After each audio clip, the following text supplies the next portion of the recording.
चिंटू का घर।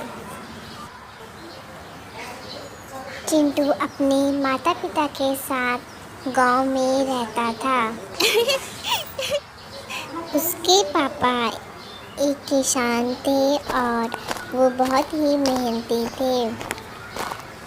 वो किसानी करके अपना खर्चा उठाते थे और चिंटू को पढ़ाते भी थे। चिंटू बहुत ही शरारती, बुद्धिमान और समझदार बच्चा था।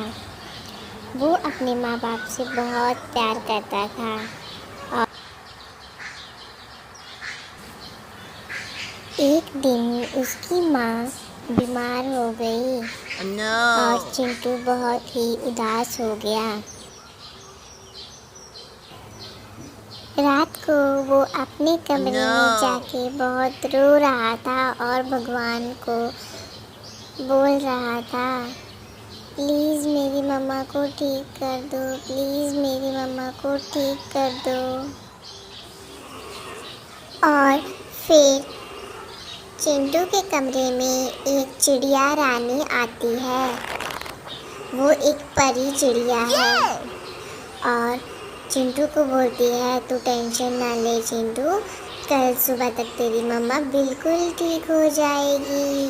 फिर वो वहाँ से चली जाती है और चिंटू सो जाता है और सुबह उठ के वो अपने मम्मी और डैडी के पास दौड़ा दौड़ा जाता है।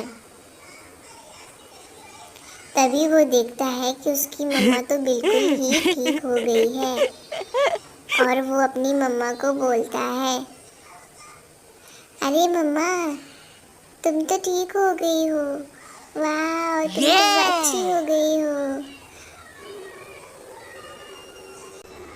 हाँ बेटा, मैं तो कल रात को ही ठीक हो गई थी, तुम क्यों इतनी टेंशन में हो? मैं बिल्कुल ठीक हो गई थी, बीमार तो होते रहते हैं। तभी उसके पापा, अरे चिंटू घबराओ मत, तुम्हारी मम्मा बिल्कुल ठीक है।